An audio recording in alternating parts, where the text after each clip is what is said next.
The morning sunlight spilled gently through the fogged cafe windows, casting warm stripes across the worn wooden tables.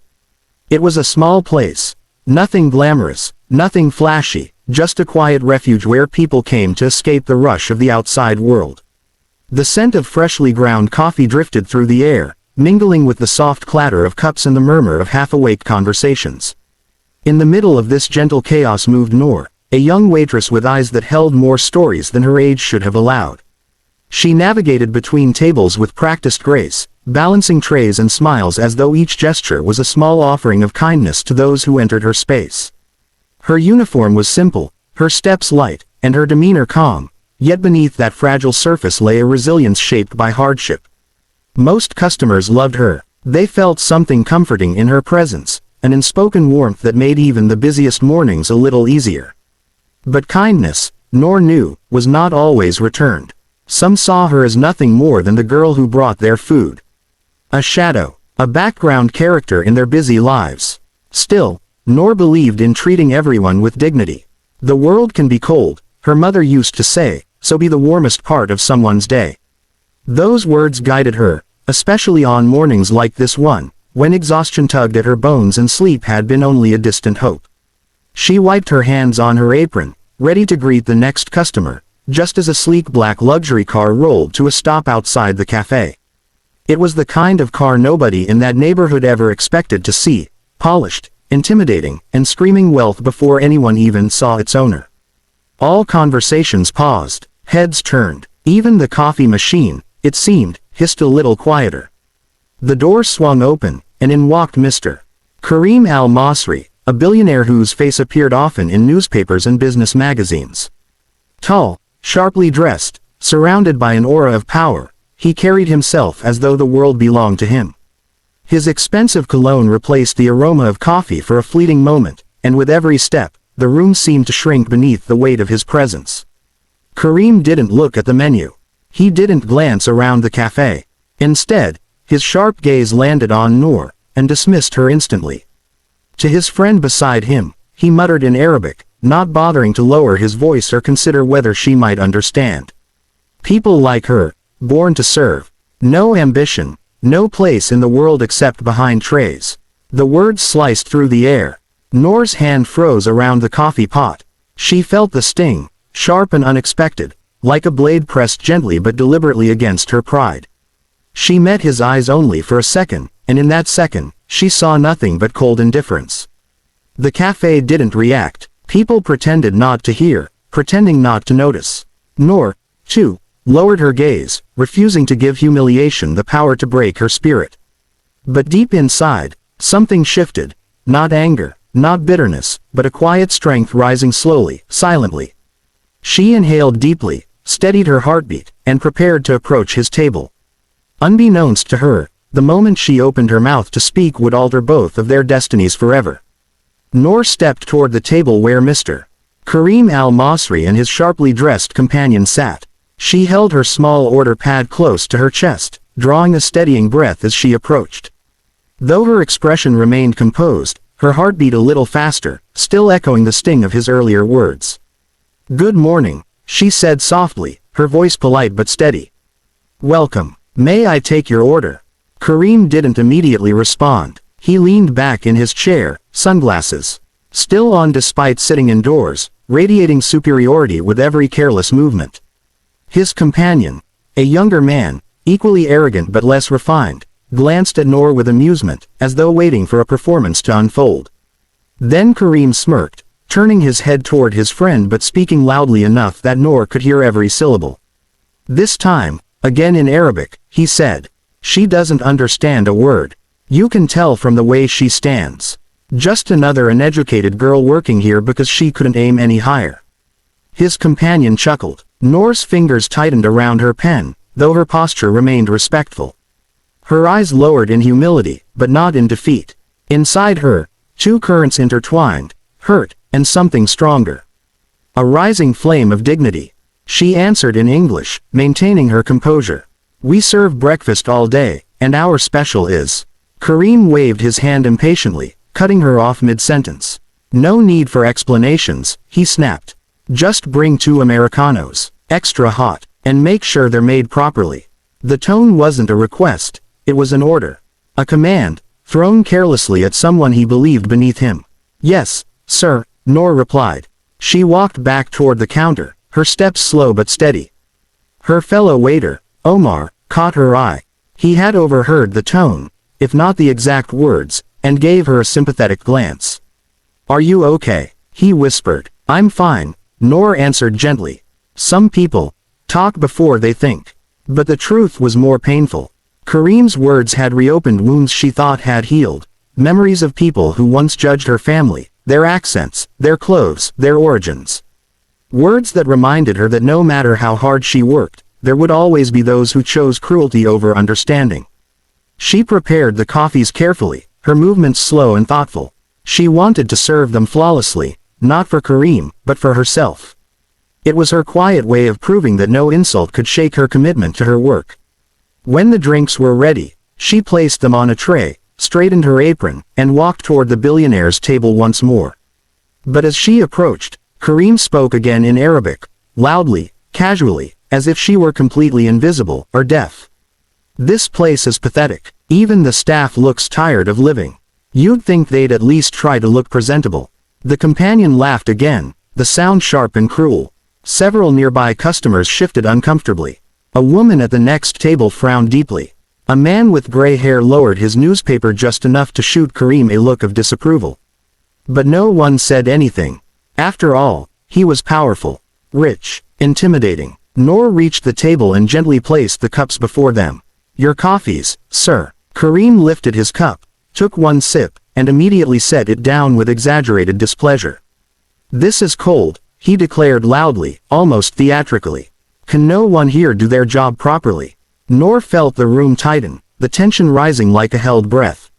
Her chest ached, not because of the insult, but because she knew she had done everything right. Still, she bowed her head slightly. My apologies, sir. I will replace it immediately. And then, something inside her shifted. She raised her eyes, calm and resolute, looking straight into his. In perfect, fluent, beautifully articulated Arabic, she said, respect is not a drink you order, sir. It is a choice, one that shows who you truly are. The cafe fell silent. Kareem froze. His companion blinked in disbelief. Noor's voice, steady as stone, echoed in his own language, leaving him speechless for the first time in years. And in that suspended moment, the entire room seemed to witness the beginning of his transformation. Noor's words hung in the air like a delicate but unbreakable thread. Respect is not a drink you order, sir. It is a choice, one that shows who you truly are.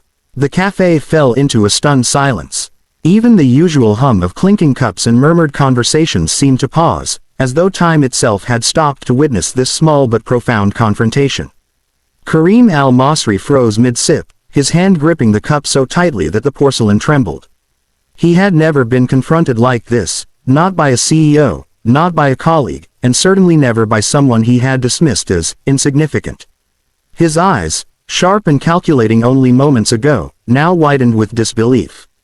The young woman standing before him, a waitress no older than 23, looked him in the eye with unwavering calm.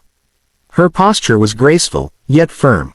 There was no fear, no anger, only clarity and quiet strength. For the first time in years, Kareem realized that his wealth, his status, his carefully constructed image of superiority, could not command respect. Respect had to be earned, and this girl had earned it in a single sentence. His companion, who had been laughing moments before, now sat motionless, unsure whether to speak or swallow his embarrassment. A few customers at nearby tables leaned forward, their curiosity and admiration palpable. They had witnessed arrogance meet humility, and humility had not bowed, it had risen. Kareem cleared his throat, a sound uncharacteristically unsure. You speak Arabic? He asked, his voice slightly hushed, as though even the syllables startled him. Noor nodded slowly. Yes, sir, she replied gently. I speak it fluently. I learned it at home, from my parents. They taught me that language is a gift, not just a tool for communication, but a way to connect with humanity. Something in Kareem shifted at that moment. The walls he had built around himself, the pride, the arrogance, the belief that money could solve all problems, began to crumble. He looked at her apron, her worn shoes, her hands that had carried trays for years, and suddenly saw not a servant, not a background character in life's drama, but a person with courage, intelligence, and dignity. "Your words," he said slowly, struggling to find the right expression, "they're unexpected." Noor smiled faintly, a gesture that was neither triumphant nor defensive, but entirely human. "Sometimes the unexpected is the only thing that opens eyes, sir," she replied. Kareem's mind raced. He had insulted her, dismissed her, and yet here she stood, unshaken, calm, and articulate.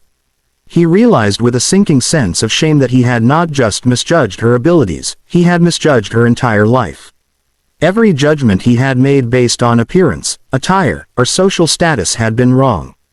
The cafe, once filled with the quiet rhythm of morning routines, now felt charged with a new energy. People were watching, not out of curiosity, but out of recognition. They had just seen a profound lesson in humility and the power of human dignity. Kareem took a deep breath and leaned back slightly, the first trace of vulnerability in years softening the rigid lines of his face. He wanted to speak, to apologize, but the words felt inadequate. Noor, in her quiet, steady way, had already made the first statement. The rest, he realized, was up to him. In that moment, a transformation began, small, almost imperceptible, but undeniable. The billionaire who had entered the cafe with arrogance now saw, for the first time, the strength in someone he had considered beneath him. And Noor, unaware of the storm she had ignited, continued to stand gracefully, a living reminder that respect and dignity cannot be bought, they can only be given and earned. Kareem al-Masri sat back, in his chair, still reeling from Noor's words. For the first time in years, the billionaire who had controlled boardrooms, negotiated multi-million-dollar deals, and dictated the pace of his empire felt powerless, not because he lacked wealth, but because he had encountered something far more potent, human dignity. Noor, sensing the tension, hesitated for just a moment, then asked softly, "Would you like me to replace your coffee?" Kareem looked at her, really looked at her, for the first time. The neat apron, the simple hairstyle, the slight fatigue in her eyes, all of it suddenly seemed to tell a story far richer than he had imagined. Her calm, poised response to his earlier insults wasn't just courage, it was the strength of someone who had endured life's hardships and refused to be broken by them. "Tell me," Kareem began, his voice almost unsteady, "where did you learn to speak like that?" Noor smiled faintly, a mix of pride and sadness. "My parents were teachers before the war," she said quietly. "They believed in knowledge, in learning, and in using words to build rather than to destroy. We lost everything when the war came. The house, the books, even the small library my father had built, but not our education. Not our dignity. I work here to support my younger siblings, to make sure they can go to school and have a future." Kareem felt a pang in his chest. He had judged her in an instant, based on nothing but appearances. Yet here she stood, a young woman of courage, compassion, and principle. And suddenly, his wealth, his power, and his sharp intellect felt shallow, almost meaningless, compared to the richness of her character. "Your story," he said softly, searching for words that could express his astonishment, "it's remarkable. I've judged you unfairly, entirely unfairly." Noor met his gaze steadily. "Many people judge without knowing. It's human. But what matters is what we do after we learn the truth." Kareem's mind raced. In that brief exchange, he felt the weight of his arrogance and the emptiness of his assumptions.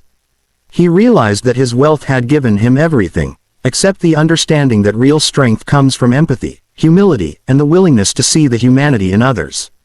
A silence hung between them, filled only by the faint hum of the cafe.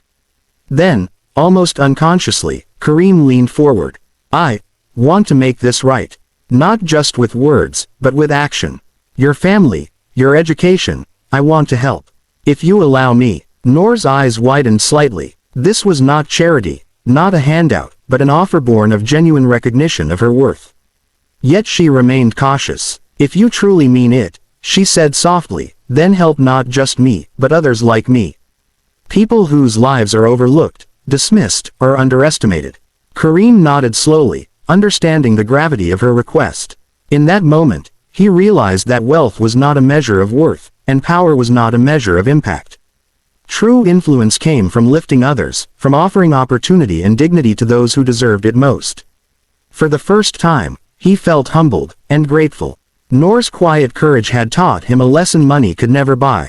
That humanity, kindness, and respect are priceless, and that seeing another person's story can transform not just their life, but your own. And in that cafe, amid the clatter of cups and the whispers of amazed onlookers, a subtle but profound shift occurred. The arrogant billionaire softened, and the waitress who had endured so much revealed the extraordinary strength within ordinary grace. The cafe seemed to hold its breath. Every table, every chair, every customer had become part of a quiet witness to the transformation unfolding between Noor and Karim al-Masri. The billionaire, once cold and untouchable, now sat still, the weight of realization pressing down on him.